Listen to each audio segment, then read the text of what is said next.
Assalamu alaikum, good morning everyone. I am Dr. Muhammad Kazafi and you are watching Dr. Muhammad Kazafi Views, and I want to talk about today. The topic is very much uh, definitely we are around with it, and the patients, lot of patients are coming regarding this, and the topic name is the hemifacial spasm, and we have to definitely sometime we couldn't answer appropriately, so I want to present this case and humbly and according to my humble knowledge, and try to be yani explain in a simple language and simple understanding. I try to use the very minimal kind of difficult words, because definitely, and you know that the hemifacial spasm, this topic is the hemifacial spasm, and hemifacial spasm is the comprehensive course cover hemifacial spasm, and here the hemifacial spasm, a neurological disorder characterized by the paroxysmal involuntary twitching of facial muscle on one side of the face and primarily innervated by the ipsilateral facial nerve, and this hemifacial spasm characterized as a subtype of peripheral neuromuscular movement disorder and possess a challenge in diagnosis and management. Participants get an in-depth exploration of, I want to say, the hemifacial spasms, beginning with the distinctive characteristic cause, diagnostic criteria, the course cover, the rarity of the bilateral involvement occurring in less than 5% of severe hemifacial spasm cases, and emphasis the unilateral nature of this condition. Further, the activity reviews recommended intervention for the hemifacial spasm encompasses medical, surgical, therapeutic approach for pharmacological management to surgical options such as the microvascular decompression, and participant gain insight into the evidence-based strategy for optimizing patient outcome. The aspect of this topic is recognized the how we can work over it, and you know that the collective understanding of diagnostic nonsense here, treatment and modalities, and the variety perspective of the interprofessional team. So I want to mention you here the hemifacial spasms is characterized by paroxysmal unilateral twitching of the facial muscle on one side of the face, innervated by the ipsilateral facial nerve, seventh cranial nerve, and the abnormal involuntary firing of the peripheral facial nerve triggers short or long contraction of muscle of the facial expression. Hemifacial and a hemifacial spasm is considered a subtype of peripheral neuromuscular movement disorder.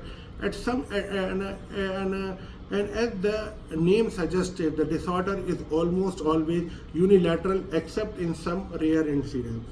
So, with reported prevalence of 2.6% of all hemifacial spasm cases, during which one can see the bilateral involvement of the facial muscle, and this condition generally does not cause significant, I want to mention, does not cause significant physical disability, yet it often causes social embarrassment and resulting in a severe psychosocial issues for a lot of people and the society.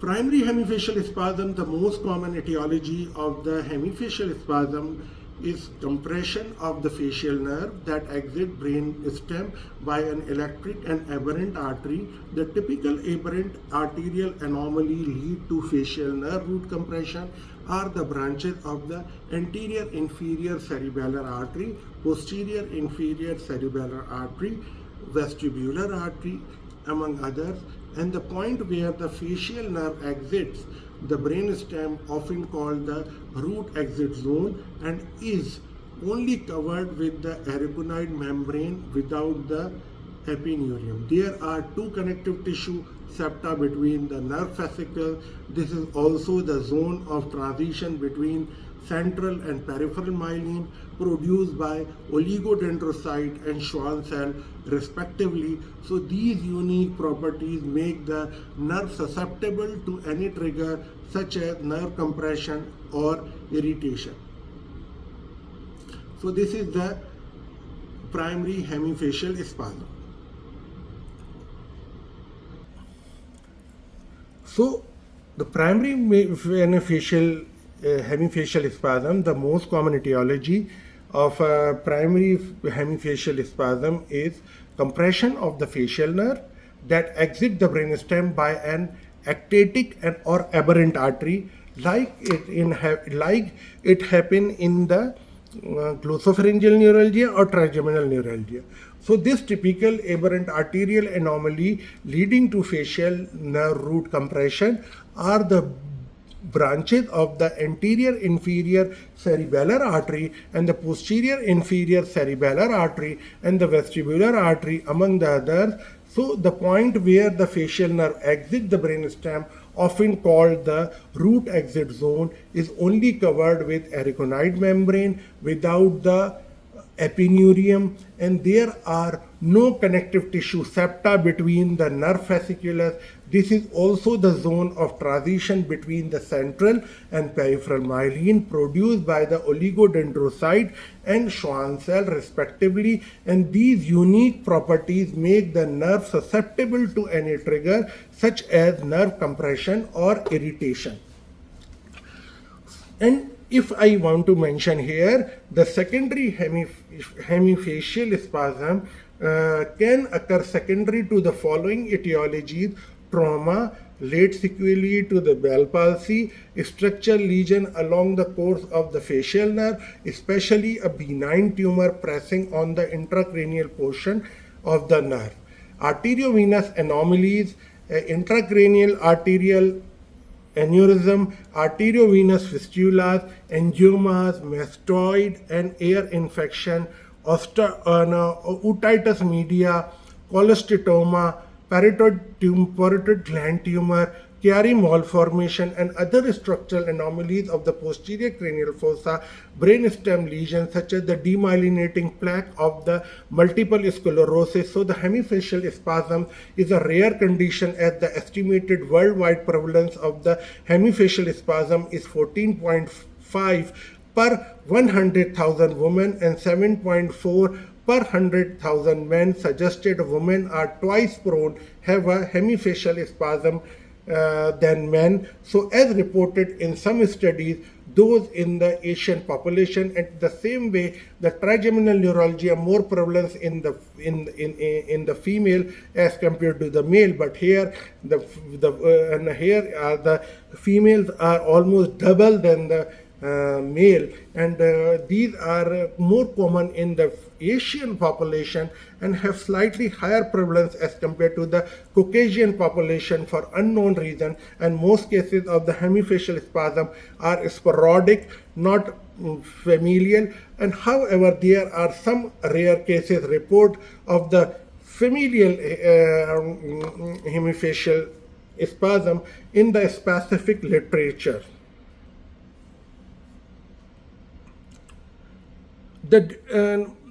The disease onset specifically and especially in a primary hemifacial spasm usually benign in childhood around the 4th through the 6th decade of the life, and this condition commonly involved the left side more than the right side. As observed in most reported cases, research have reported that 40% of patients with hemifacial spasm have coexisting hypertension. Pathophysiology: chronic irritation of the facial nerve fascicles and proximal nerve segment of the root entry exit zone. In the primary pathophysiological mechanism of hemifacial spasm, the root exit zone, where the facial nerve exits the brainstem, is the only covered with the arechonoid membrane without the epineurium, and the compression of the facial nerve root in the junction of the central point of exit from the brain stem and peripheral segment root exit entry zone by aberrant ectatic blood vessels is the most common cause of hemifacial spasm. As reported here, there are no connective tissue septa between the nerve fascicle, and this is also the zone of transition between the central and peripheral myelin produced by the oligodendrocyte and Schwann cell respectively. When in the peripheral myelin, it is Schwann cell. When inside the brain, definitely, or in the central part, it is definitely oligodendrocyte. So these special properties make the nerve susceptible to any trigger such as nerve compression or irritation, and several theories have been proposed to explain the pathophysiological mechanism by which facial nerve compression lead to hemifacial spasm. Nerve origin hypothesis and the peripheral theory is very important here. Nerve origin hypothesis and peripheral theory, as proposed in theories, the empathic transmission of impulse of the lateral spread of excitation to adjacent nerve fiber lead to abnormal excessive firing of facial nerve, and this firing is due to the facial nerve demyelination at the compression site. So the myelin is an insulating material that play an essential role during nerve impulse conduction by preventing abnormal lateral spread that result in ectopic transmission of impulses that in turn cause hemifacial spasm.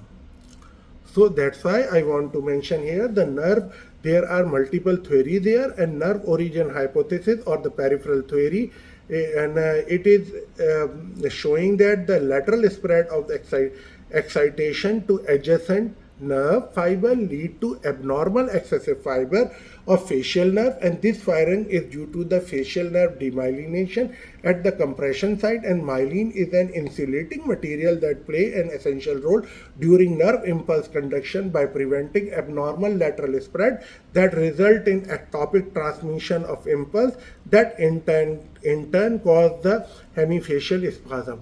And nuclear origin hypothesis, there the central theory, irritation of the peripheral efferent facial nerve fiber lead to aberrant signaling to central facial nerve nucleus, including abnormal firing of the nucleus, and this facial nucleus hyperexcitability result in involuntary myoclonic contraction of the facial muscle on the affected side.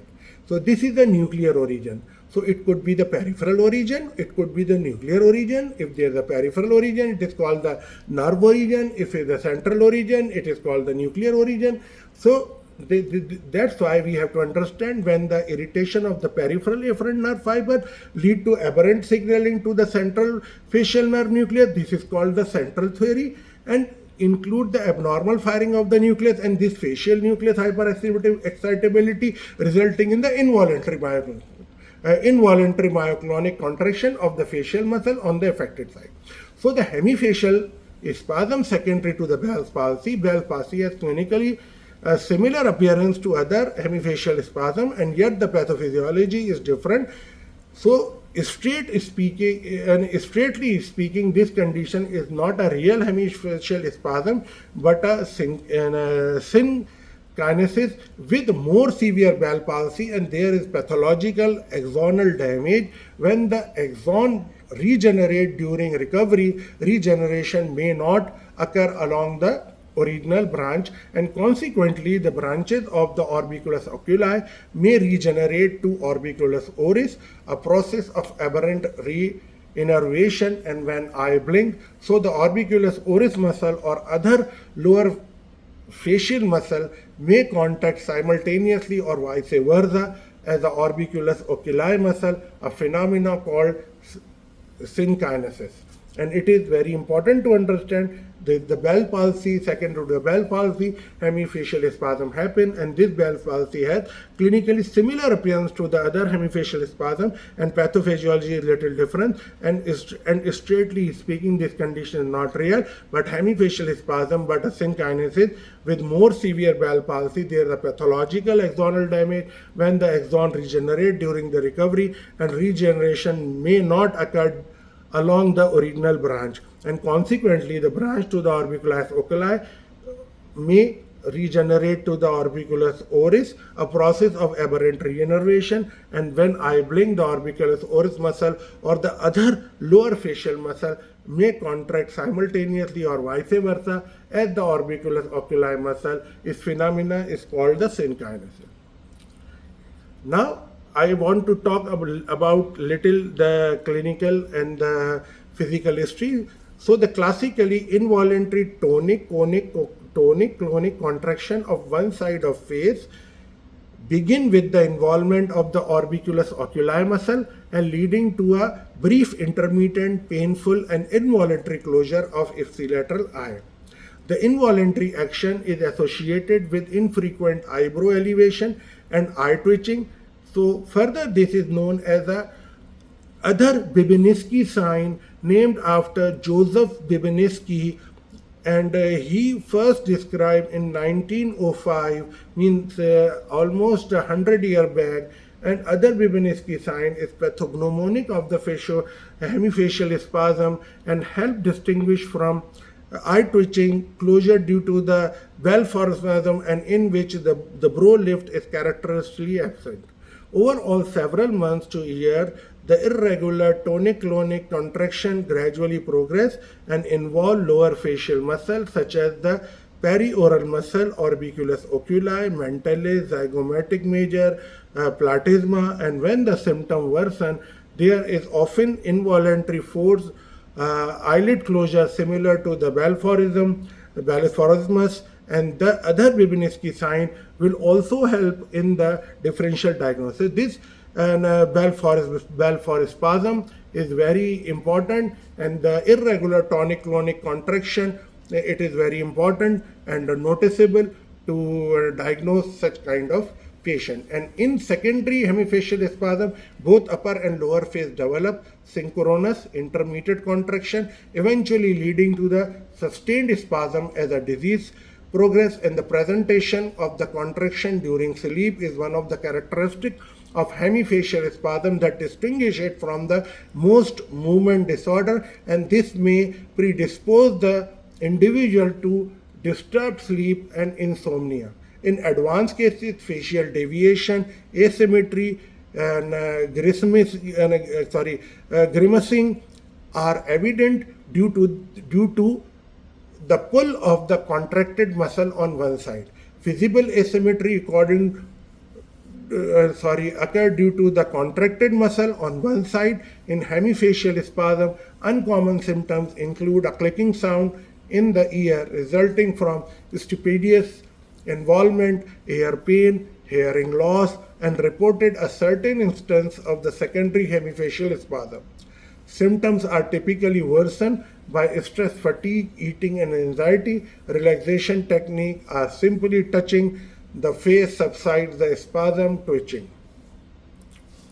Hemifacial spasm follows Bell's palsy. Following a more severe Bell's palsy, some patient may start to have involuntary twitching of the side of the face affected by a prior Bell palsy, and the twitching resembles hemifacial spasm with its involuntary contraction of the facial muscle. However, pathophysiology and clinical appearance are completely different, and the abnormal facial movement after Bell palsy is synkinesis caused by the aberrant reinnervation of the facial nerve, so that when the eye blinks, the orbicularis oris muscle or the other lower facial muscle may contract simultaneously or vice versa as an orbicularis oculi. Association of hemifacial spasm and hypertension result for study indicate the 40% of the individuals with hemifacial spasm also have concurrent hypertension. Therefore, it is crucial to assess the presence of hypertension in the patient. Evaluation, diagnosis of the hemifacial spasm. Diagnosis of the hemifacial spasm is made clinically based on detailed history coupled with neurological and local physical examination. Rarely is an electrophysiological testing indicated as a diagnosis is made clinically. An electromyogram can be used in the early stage of the disease when it is difficult to distinguish clinically from the facial myotonia, blepharospasm, complex partial motor seizure, or motor tics, and the diagnostic finding on the electrophysiological testing in lateral spread or the variable synkinesis or the blink reflex testing. So the stimulation of one branch of the facial nerve lead to the contraction of the facial spasm, facial muscle supplied by the different branches, and needle electromyogram characteristically show irregular, brief motor unit potential with high frequency, and facial twitching can be clinically correlated with this finding. Accurate diagnosis is important as many conditions can mimic, but the hemifacial spasm, where there is a suspected facial nerve compression, rule out an underlying structural lesion, especially a benign tumor at the brainstem nerve root exit zone and near the cerebellopontine angle. A brain magnetic resonance imaging scan is the best diagnostic study to rule out the structural causes that may need surgical therapy or lesion indicating multiple sclerosis. Computerized tomography or magnetic resonance angiography is generally not indicated. In most cases of primary hemifacial spasm, the computerized tomography and magnetic resonance imaging or magnetic resonance imaging angiography scan report will be unremarkable because a vascular loop lying close to the facial nerve is commonly found even in individuals without hemifacial spasm. Magnetic resonance angiography is only reserved for the patient scheduled for microvascular decompression surgery, and at a 3D time of flight magnetic resonance angiography with high resolution T2 weighted image would be very helpful for prospective evaluation of the microvascular decompression. Yes, so the magnetic resonance angiography is reserved of the patient scheduled for microvascular decompression surgery.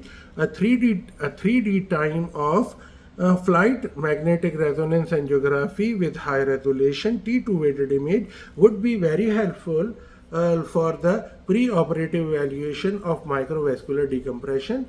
And now I want to talk about the treatment and the management. So the primary treatment goal for hemifacial spasm is to reduce the muscle contraction and result from abnormal impulse transmission to adjacent neuron, apathic transmission, and this treatment can be approached medically or surgically based on the underlying etiology and the severity of the disorder. In this you can appreciate there is a nerve, it has been actually attached with the aberrant artery, and this aberrant artery again there is a same way of the trigeminal neuralgia, like there the loop of the artery is over the nerve, and there is a strong vibration theory can be applied here, and this may cause, and there is definitely paroxysmal, so that's why we cannot say the patient can do, and there is no control of the patient, and by this MRI T2 weighted image we can appreciate how the aberrant artery over the nerve, facial nerve, and this is causing a hemifacial spasm. There is definitely, before everything, there is definitely a medical management, and the medical management the advent of the botulinum neurotoxin Butex has revolutionizing managing hemifacial spasm. Injecting Butex has become a first choice among clinician and patient due to its efficacy and few adverse effects, and Butex treatment has achieved notably symptomatic improvement in 85 to 95% of patients in various clinical trials. A thorough evaluation to exclude the secondary cause such as tumor or vascular malformation is essential before the Butex treatment. Botox is a simple and non-invasive procedure injected in the affected muscle and most commonly the orbiculus oculi, upper and lower eyelid, corrugator frontalis, zygomaticus major, buccinator and masseter. However, patient could be forewarned about the adverse events such as the ptosis, temporary bruising, swelling, facial asymmetry, asymmetric eyebrow, and facial weakness, among others, which are mild and transient. The most common used Butex used to treat hemifacial spasm is una butylum toxin A, and other is commercially available Botox preparation include ributylonium toxin B and abobutylonium toxin A. So these are three: una butylonium toxin A, ributylonium toxin B, and abobutylonium toxin A. These are three commercially available, but most commonly used by the una butylonium toxin A. So the Botox act on the presynaptic terminal at the neuromuscular junction and block the calcium mediated release of the presynaptic neurotransmitter acetylcholine, leading to non-conduction of a nerve impulse across the neuromuscular junction, leading to temporary paralysis of the muscle supplied. The chemo denervation effect usually lasts 3 to 6 months and reverse back to baseline. So the most common use Botox used to treat hemifacial spasm is as I mentioned before. So Botox act an presynaptic terminal at the neuromuscular junction and block the calcium mediated release of the presynaptic neurotransmitter acetylcholine, leading to non-condition of nerve impulse across the neuromuscular junction, leading to temporary paralysis of the muscle supplied, and the chemo denervation effect usually lasts 3 to 6 months and reverse back to the baseline. Botox has a dual benefit as it is also reportedly reduced depression among patients with hemifacial spasm. So the theory postulated include two ways by which Botox alleviate depression. The first is by providing symptomatic relief, leading to the less social embarrassment, and the other possible mechanism is via reducing the activation of amygdala. Increased activation can cause depression and anxiety. Botox causes chemical denervation in adjacent muscle of the face and affecting or afferent sensory information to trigeminal tract and leading to reduced trigeminal sensory input to the brainstem and amygdala.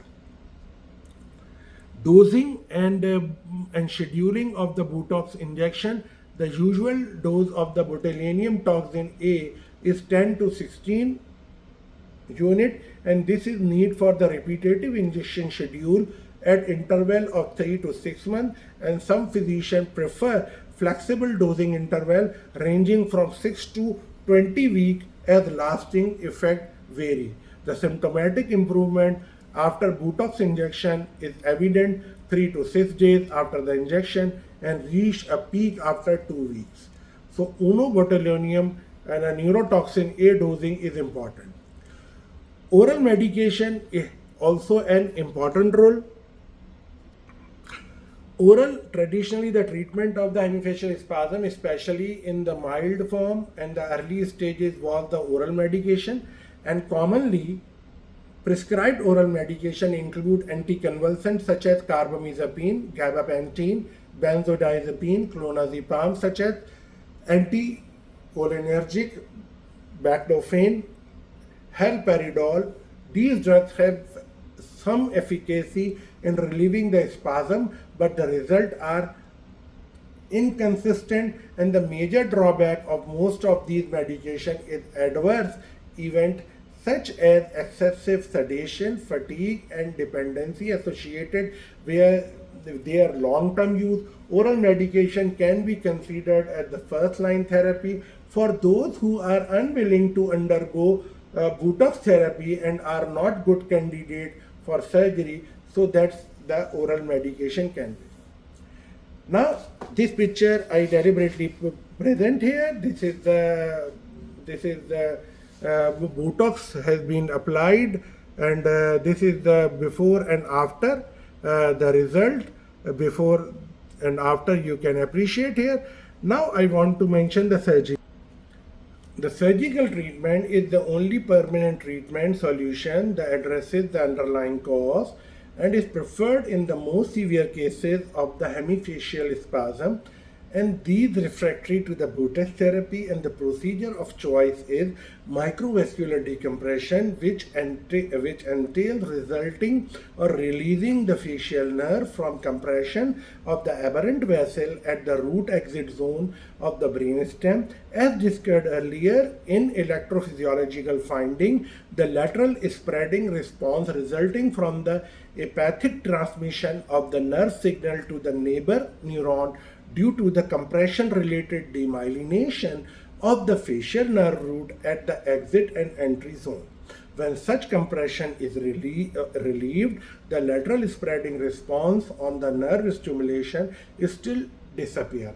A high-resolution 3D time of the flight magnetic resonance angiogram with high-resolution T2 weighted imaging may improve the visualization of aberrant vessel preoperatively following the first year after surgery. The average success rate of microvascular decompression surgery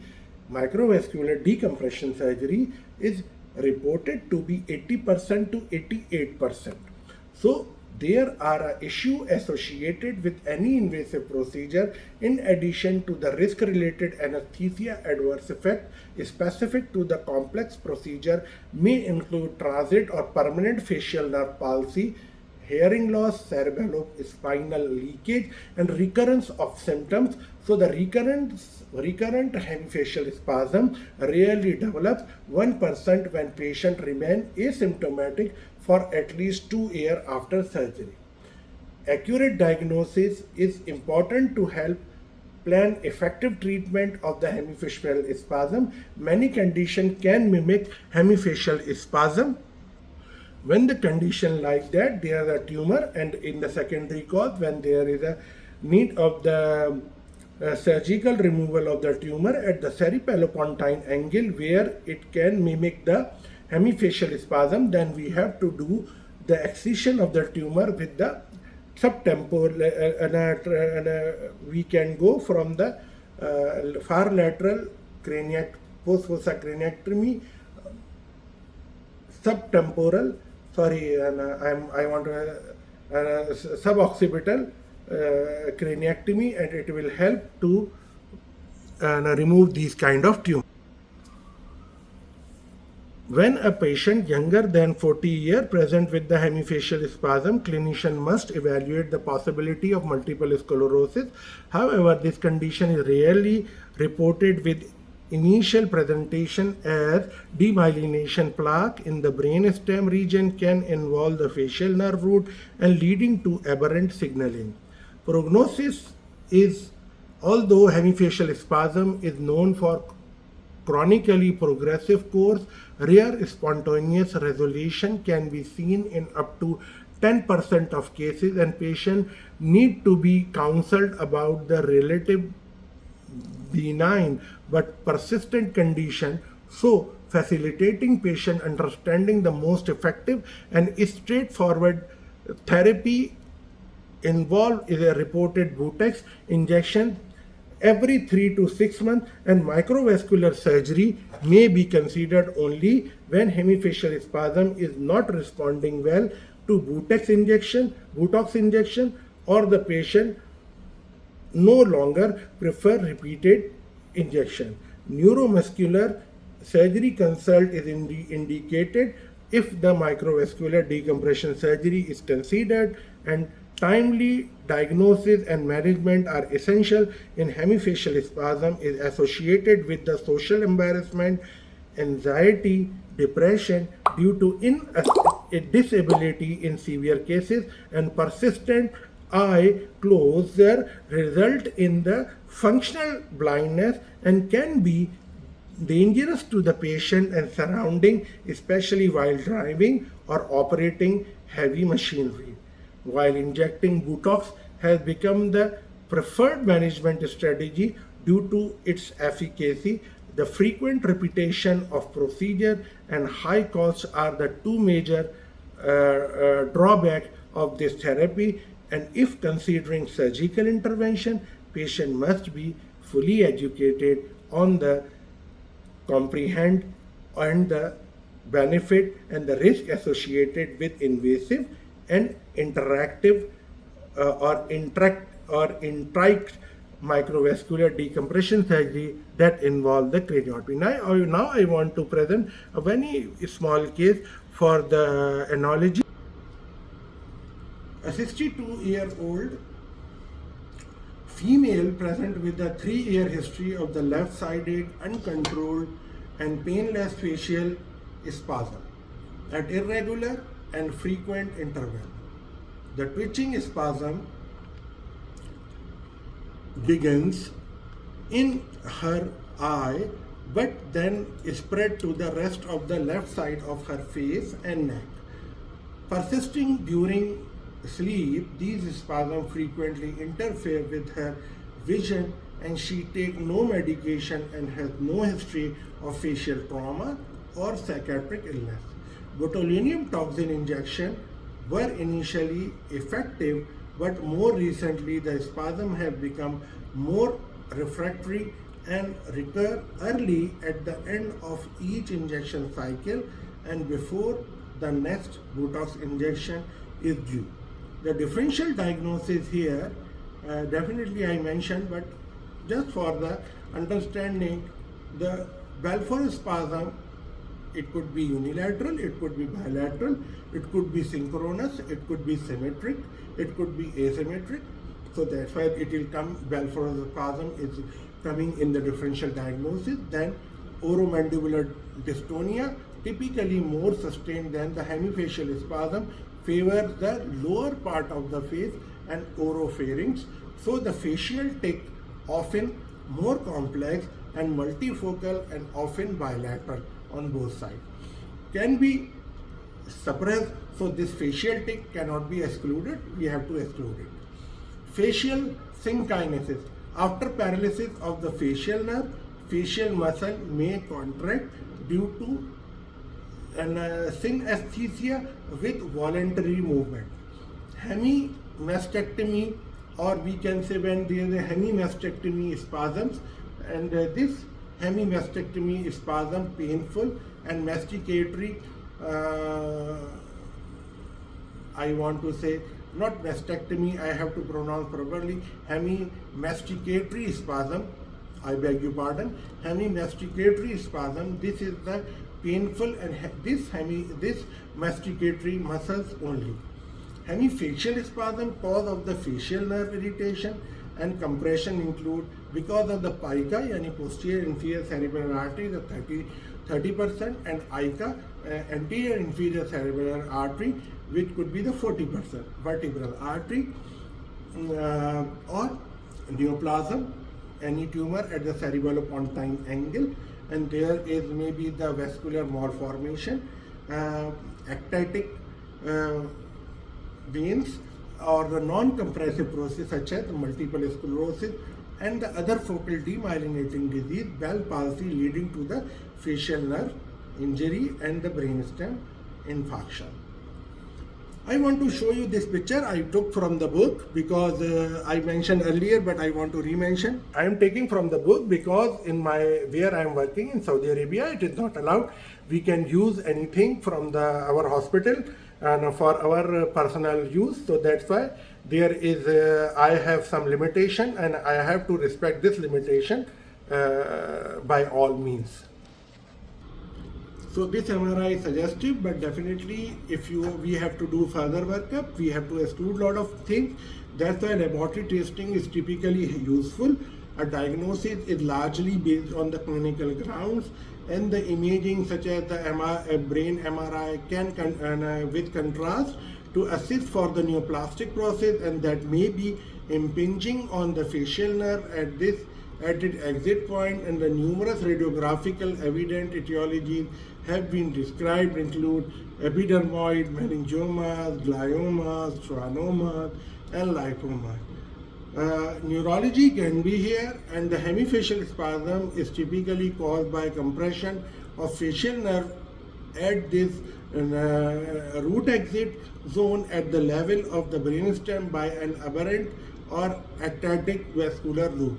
Typically, the anterior inferior cerebellar artery, posterior inferior cerebellar artery, or vertebral artery neurovascular conflict, the increased incidence of their disorder among the elderly and the hypertensive patients suggests the progressive. I want to mention there is a progressive development of ectatic vessels is a prerequisite.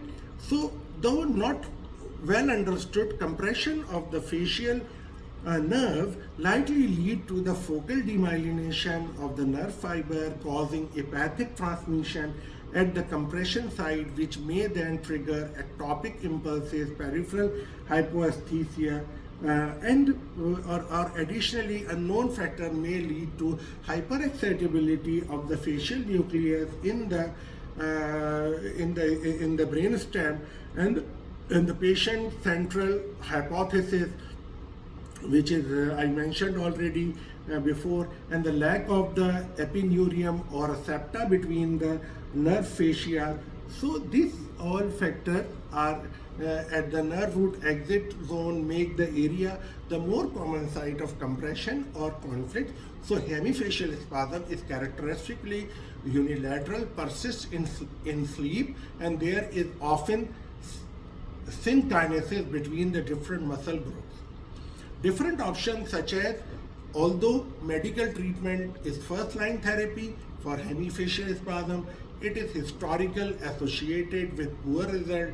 This mode of therapy mainly consists of the benzodiazepine, with side effects include sedation and dependence.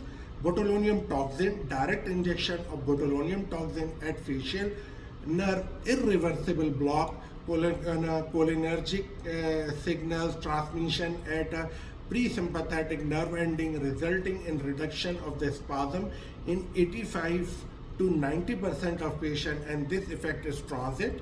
However, the serial injection must be performed every 3 to 6 months, with repeated injection lasting for shorter time period, and botulinum toxin can serve as the invaluable tool for the patient with the medical comorbidities. The patient may not fit for the open surgery, or the open surgery may be risky because of some medical comorbidities.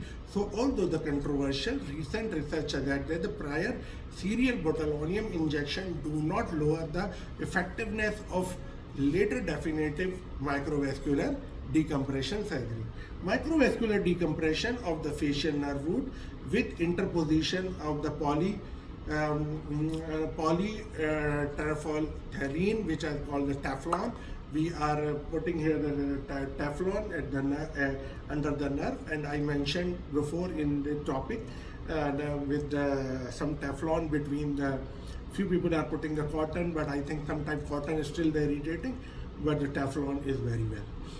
And I put Teflon in trigeminal neuralgia, few trigeminal neuralgia, microvascular decompression, and few other, even though one of the hemifacial a spasm, secondary to the artery vibration theory, or because of that, and it is giving us a decent result. And it is so that's why. And cotton, I am not very much convinced because I have a very lax experience, but few people are putting. But I have only experience with the Teflon, and we are not allowed to put apart from the Teflon. And this is also the reason. But because I am from Pakistan, and in Pakistan people are putting, but now the surgeries are also expensive in Pakistan, and people are not giving any excuse to give, we put only cotton. People can put the Teflon, and Teflon is not very expensive, and if doctor want, it can it can make the arrangements of this. And now I want to talk about the surgical technique. So lateral or semi-lateral position, I mentioned in my last topic of the trigeminal neuralgia also, position is typically used, and some clinicians prefer to use of the lumbar puncture or subarachnoid catheter to increase the brain relaxation and neuromonitoring of the cranial nerve 8 to reduce the danger of the hearing loss, and cranial nerve 7 to look for changes in the lateral spread reflex is strongly recommended. Here we are putting the neuromonitoring for the cranial nerve 8 and cranial nerve 7, and it is mandatory, it is included in our protocol, and we have to follow this protocol. We have no option that we can refuse, but apart from there is some medical issue, but not medical issue up till now came, we have to put that. But I am just mentioning just for the sake of the argument. And there is the SLR major hyperactivity of the facial nerve, facial nerve or nucleus, and evaluated via electrical stimulation of the zygomatic or the lumbar puncture or the subarachnoid catheter to increase the brain relaxation. I want to mention here that zygomatic or the temporal branch of the facial nerve, while reading from the mentalis muscle, when decompression of the nerve is accompanied by the LSR. LSR is a lateral spread reflex, and this lateral spread reflex we are looking after neuromonitoring. For the brain relaxation, I just mentioned the lumbar puncture. I forget to mention because when we are going, we have to place the lumbar puncture, and lumbar puncture is we have a good facility we are putting here available. It's also the part of the protocol what we made as a team. And retromostoid craniotomy and craniectomy is used to approach the cranial nerve 7-8 complex from the inframedial direction through a infraocular route, which begins with the identification of cranial nerve 7, 9 and 10.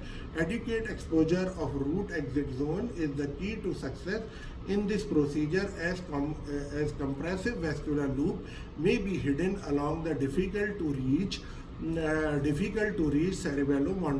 cerebellomedullary fissure, and the generous dissection of the arachidoid membrane along the cranial nerve can relieve traction on the nerve and allow for safe exposure of the region of the interest. And once offending vessel is identified and mobilized, shredded PTFE gauze may be carefully placed in between the compressing vessel and the facial nerve at the level of the brainstem, and the use of the small piece of the shredded PTFE also for modeling or molding according to the as an implant over the nerve under the artery, between the nerve and artery, and at the anatomy of the region, and this neurovascular conflict, therefore minimizing the risk of the delayed dislodge of the implant. And some surgeons add fibrin glue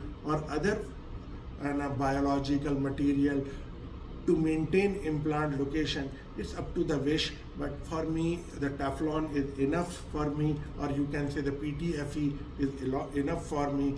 And microvascular decompression, approximately 90% of patients experience resolution of their spasm over 2.9 year, we can say, median, and follow-up period with recurrence is about 2.4% of the patient. Hearing loss incidence about 1.5 to 8%, and it is important to distinguish true sensorineural having loss from the post-operative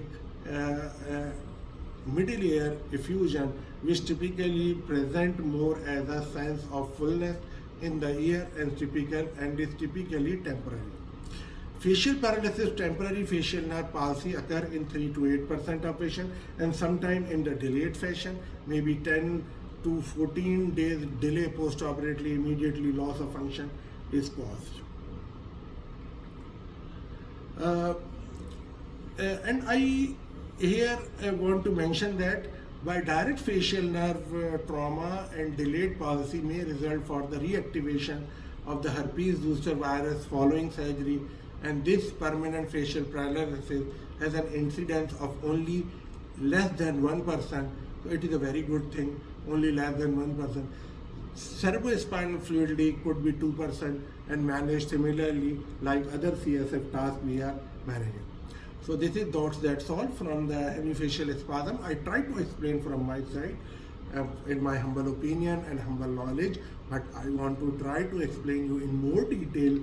If I have some better knowledge, I can represent multiple times these kind of lecture, even the same topic, with the new thing, with the new style, with the new adding. And thank you so much. Please subscribe, like, and support us. Thank you so much.